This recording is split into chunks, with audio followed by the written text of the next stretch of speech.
future. Dylan Gabriel, listen, from August 2024 to April 30th, not one person in this great country thought Dylan Gabriel was better than Shedeur Sanders, so he's irrelevant in this conversation. So Shedeur is the best quarterback in that room. Touch, timing, anticipation. That's a beam right there, son. It's officially training camp season, man. The drought of football is coming to a slow end. And we've already got our first images of some of the Cleveland Brown guys slinging the ball. Of course, Shedeur Sanders out there doing it big. And guess who he's connecting with? Mr. Luke Floria. And of course, if you don't know, Luke Floria isn't just the wide receiver that Shedeur went kind of viral with that inside fade route. We went ahead and over-diagnosed and died because, again, there was no football long. But he's also a guy that's been saying positive things about Shedeur off the field, too. So dope to see that. There's a few more clips. We're going to just hop on the page, watch some of the guys walk in, just kind of talk about the process. After that, we're also going to talk about the full schedule. Obviously, they're not in pads yet, like some of my live chatters have said, and appreciate to all my guys that are live. I'm recording this on the live chat. So if you don't or you haven't seen the lives, go ahead and check it and hop in with us.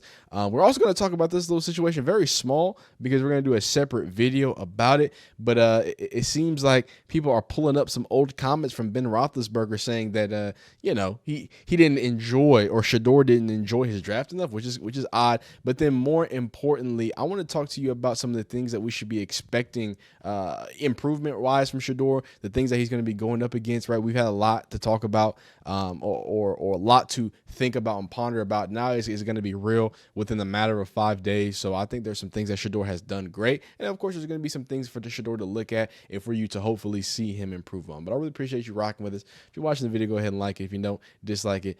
Subscribe if you enjoy football content. But let's get right into it. And I got a few other videos here that we are going to hop into when we get back into, but I want to go right in with the Browns. And just watch every single video. Again, we're desperate right now. So I'm literally, hey, there we go. This is why we do what we do, because you get to see cool things like this. You get to see some flicks. Second overall pick, third overall pick, Mason Graham, or fifth overall pick. They went back to fifth. I'm tripping. Anyway, first round pick for the Cleveland Browns, Mason Graham, out of Michigan, looking good. I don't think he's throwing up anymore. That was a little bit of a situation in rookie OTAs or whatnot, but he's looking good. Who that be? Who that is? You know what I'm saying? 12 glistening or whatnot. That boy trying to show him that he trying to go Brady mode. You know how that go, right? Hey, don't disrespect DG. Hold up. Check what's on the feet. Oh, I can't see. I want to see if you had them DTs on. You got them primes on, son. All right, I see you, Dylan Gabriel, with the Yaminers on. Okay. Looking good, looking fresh, looking clean, looking Polynesian. Why not? Is that Mr. Floria? He's cozying up with the head coach. Wait. Let me find out that Shedeur Sanders is not just gonna help this man, this undrafted free agent, get some look and some burn. Don't tell me he gonna be the next Julian Edelman. He gonna be the coach's favorite too. Nah, I'm reading in too much. I'm reading into it too much. Next. Boom. Speak about the rookies. Schweringer out of UCLA, right? Going to be a promising linebacker. You got to hope that he makes some big steps, especially missing some of the players that you miss, namely Jacques from that defense there. So obviously this is just the rookies reporting, getting their extra bit of training in. Again, the rookies get a little bit more flavor, a little more sauce. And look, we cannot talk about QBs without talking about that the lefty with a bit of zip. Right, for as much as people want to make this a division between Dylan Gabriel and Shedeur Sanders, I think they do. I think they skin a same cat in slightly different ways. Right, where placement and accuracy and timing might be Shedeur Sanders' big bag of tricks. Dylan Gabriel's got enough zip to put it in places and spaces. All right, so why not highlight what they've got going on, what they've got that cooking. So I think it's good to make sure that we highlight the fact that, look, it ain't no slouches in this room with Shedeur Sanders, right? It's not no bum, right? Dylan Gabriel has played some high-level football, right? Dylan Gabriel has been into the playoffs. He's beat Ohio State. He's one of the only teams. As a Texas fan, hey, we didn't beat Ohio State, okay? Something I can't say about it. Hey, you better watch out August 31st, though. Coming to the shoe, son. Anyway, not the point. The point is, though, great to see it, man. I mean, we're just so thirsty for football. Any of this, and I know we've already seen this, and I want to bring it. I'll make it a point because, I never thought I would say this. I would never thought I would say this, but shout out. He's patting the ball. Shout out Mary Kay Cabot. I know I just eviscerated her in my last video. But what I want to say is the only reason why we're shouting her out is simply because I think that there has been so much focus about what can Shedeur do pre-snap, what can you do pre-snap because of the things that Mary Kay has said, that I've been kind of focused in on it and kind of watching his process and watching not only that, but the attention to detail in doing that process. Hey, he didn't do a lot of play action in Colorado. He didn't do a lot of under center in Colorado, but you see the way that he's seemingly really making it his gumption. And we're gonna get into that with the training videos. You see the way he's training under center. He's working on those things that, hey, a lot of people say that you can't do. I've seen the velocity look scary, a bigger football, and I think he's been throwing the ball with a lot more velocity. And I think that's important when we start to get to some of those NFL throws without missing the fact that you're still a guy, right? You're still a guy that his bread's buttered on putting places and spaces and hitting those passes that other people can't do. So just dope to see, right? Nothing like over analyzing a little bit of rookie training camp. I guess it's training camp, but pre-training camp, I guess, because obviously they don't have anybody. Speaking of another rook that's gonna do some big things, and you have to expect to do big things if you're a Browns fan, a Harold fan. And now the Browns are coming into, and this is for whatever quarterback starts. If it's January Joe, if it's Kenny two hands or hands too small Pickett, fake slide Pickett, if you will, if you're a Pitt fan. If it's the lefty with the zip, or if it's our man 12, you better hope that Harold Fannin is a large part of that offense, because right now it's Jerry Judah. It's just Jerry Judah. It's Jerry Jeudy. And Luke Floria, like who else is the dominant guy, right? David Njoku is going to give you great value. I think Harold Fannin gives you enough of that mix. I think his comp. I think what's it called? Isaiah Likely is taller. I think his comp is Isaiah Likely, right? I think Isaiah Likely is a little smoother, but when it comes to being, hey, I'm a pure catcher of the ball at tight end, right? That's my bag. I come to offer a threat to different bodies, right? You're not going to have a cornerback line up against me, right? I'm going to exploit the space, the fact that you're going to put a slower linebacker, a slower safety on me, because the way that he goes about, he's like Luka Doncic of football, right? He goes at his own pace. It might not look super snappy, it might not look super athletic, quote unquote, but I tell you what, check up look at the stats, look at his historic tight end record, check the fact that he led all of FBS and receiving yards. I think that if you're looking at someone in Harold Fannin specifically, because you're going to lose seemingly Quinshon Judkins the way it seems right now, you better hope that all the other rookies can go ahead and find some value to add to it. And I think that they will. I think it's going to be some absolute great stuff. So that's all we have right now. I just wanted to speak on that. Now, before we get deeper into it, because I do want to talk about what the Browns should be looking forward to as a team. But before we look forward, I want to look back slightly. And specifically when we're looking at these videos, right, what I see the most is, again, that attention to the zip, right? It's the fact that, the velocity, and you still see, hey, those are soft catchable throws too. It's not all what's it called, just super zippy balls or XYZ. That's not what I hope, that doesn't get lost in translation of what I'm trying to say. I'm not saying that all he does is throw super zip balls or XYZ. What I'm really trying to get across is that, like, hey, I see something that at the NFL level, that the more you have of it, the better you got, right? And I think that I don't know if he's heard criticisms. I don't know if he just understands about progressing his game, understand that it's going to be a bigger ball with tighter windows and more freakish athletes that he's throwing against, right? I think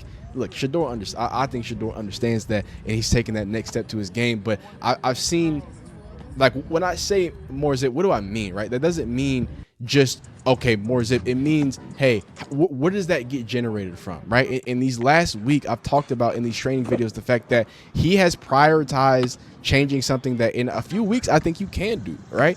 Something I often say, even when he first got to Cleveland, right, and he was throwing those balls, not throwing those balls, but he was running up mountains. I'm like, dog, he's not going to become faster, right? He's not going to shave off a time off of his 40, right?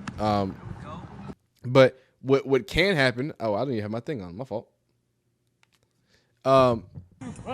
Yeah, but what can happen though, right? Is the ability for him to do something like this, and the small intricate thing that I've seen and I've quoted on is something that I want you to look at in training camp. If you're watching this video this far, I want you to comment down below arm whip, right? And I'm gonna explain, right?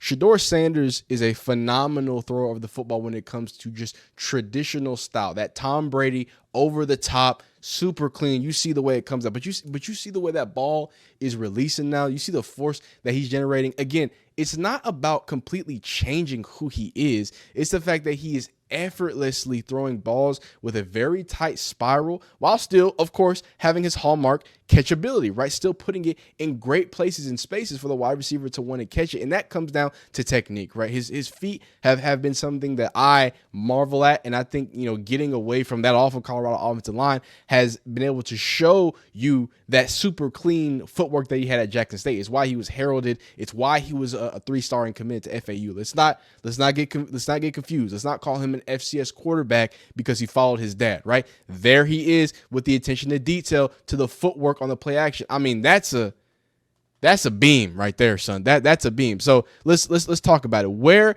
At what point does he integrate this arm whip? Again, lower half, I think, has been one of the cleaner parts. I think a lot of people know that he's very clean with his bottom half. Generating power is great. Now, I think something that he's added, I don't think that he couldn't do it or XYZ, but I think I see the focus when we see that zip, that velocity is that top half a whip there, right? And the fact that he's invested a lot in generating power, not only with his legs, which he does a great job of, but hey, how do I get that little extra bit and ensure that I can keep these balls a little bit more, a little more zippy, a little more clean, and fit into those windows that are only going to get smaller as I start facing against a bigger and better opponents. There you go. He got the primes on. He got the primes on. And there's something I love about Shedeur, right? Is you know the labbing with, right?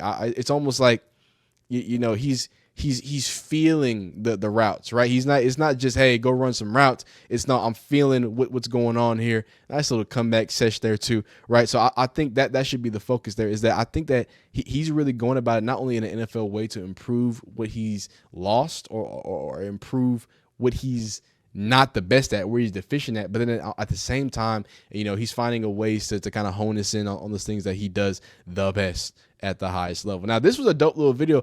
We need to check it out. This is from not the Browns, but from Shedeur. I think Shedeur worked on this. Select quarterback did this. It's Salt. So I think we'll check this out. I think it has a little. The problem is what people say about me doesn't affect me.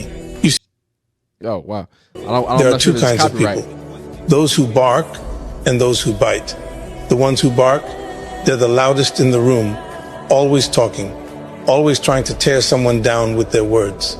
But their noise, it's just that noise. A real man, he understands that words are cheap.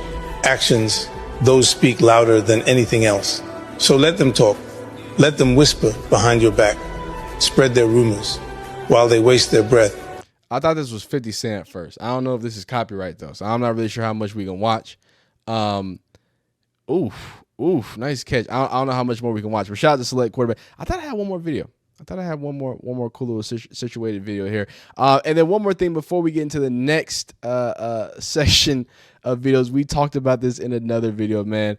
I think it's hard to put a word through all that yapping I did about, you know, whip and velocity. And my man Isaiah is saying, Isaiah Lawrence makes a good point. He's saying that, you know what I'm saying, he's using his body more like Drew Brees. Now, I think we can do a separate video getting into deep comps, but I think it's a good point. That whipping motion and what he's added there, there's a lot more value that adds to some intricacies and adds some hits those windows. So shout out to Isaiah in the live chat. But I do want to speak on this because this is the second part to it. We're going to speak a little bit about the loss of Quinshon Judkins, right, and what that means for the Browns as a whole, right? Because really, as we enter training camp and as Shedeur wants to make his impact on training camp, I think it needs to be stressed that if he doesn't do it, you know, or doesn't find a way to do it with the weapons around him. And as those get limited, I think it's going to start getting a little interesting as well. So all the yapping aside, all the technical, technique and upper body and whips and stuff, it don't equate this right here. Nothing. Appreciate y'all, bro. Hold on real quick. Hey, Joe Flacco ain't shit. Hey, whoa. Back on my man, bro. Yeah, but I like Shedeur more though. You feel me? Yeah, that's my man, bro. Hey, you take it easy though, No, boss. appreciate y'all, bro. Let me see y'all. Yeah. Definitely. No, in this video, again, we've seen this video, but this epitomizes the next video I want to talk about. And it's the fact that through all the naysaying and the whatever about Shedeur Sanders, forget who's going to be starting at quarterback, because we don't respect January Joe disrespect around here. We don't do that. We don't take that, right? But through all that, the fact that Shedeur has found a way leading up to training camp, even with the crazy tickets and yada, yada, yada, right? I think he's done more than enough in return for the community. And seeing and hearing fans say things like this has to be very positive, right? I'll be honest with you. I've never seen what Shedeur Sanders is doing this early on in a player's career. Like, I've never seen that before. Like, I've never seen a rookie come into the league and before he even played a snap is already in the Garden Valley projects dealing with or throwing a fun fest for people that are struggling after that fire, right? I've never seen him go to a KFC and in the city and interact with kids and sing his song with a fan. I've never seen all the things he's doing. As soon as he got drafted, the first week he was here, he's in John Marshall High School or wherever he was. Like, it's a special thing he's doing. That's not normal, right? And what he's doing is he's winning the fans over. He's winning the city of Cleveland over. He's winning the surrounding cities of the surrounding suburbs of Cleveland. He's winning those pants over. And when you do that, when you got them on your side, oh man, we're gonna rock for you. Y'all know that, Spence and Earl. We're gonna rock for you no matter what. When you get back to your community and you're there and you're present and it's genuine, right? It's genuine. And that's what gives me, to me, it's genuine. Because a lot of the times the guys will go after they have a Pro Bowl season or after they made some plays in the game, or you'll see them out there with their jersey on and it's all these Browns people around them. This is genuine. This is him and his crew doing it because he wants to do it. That's a really big deal. And again, this brings hopes to everybody watching. And I don't want to give too much time to this because, I've stressed, the situation that happened in Garden Valley and Shedeur's efforts there. And I can't stress enough. Sometimes I say, hey, go watch my other video about it. Don't go watch my other video about it. Go look up the Garden Valley. Please go look it up. If there's a way to donate, please do that.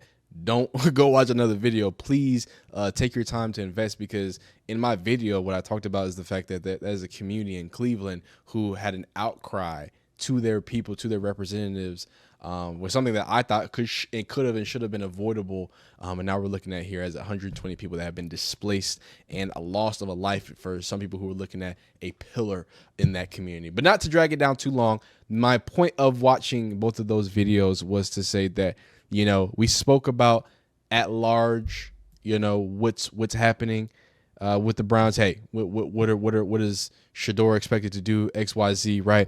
We've looked at the technical aspect, right? What have I looked for him to improve upon? And it's that whip. It's what he does with his upper half. And Mary Kay apparently says with his pre-processing as well. I want to see how comfortable he looks. He seems to be investing in both of those things. Offensive coordinator seems to be impressed by what he's seen so far. Right now, what is unvalued, right, or I guess invaluable, is what he has brought to the Browns, right?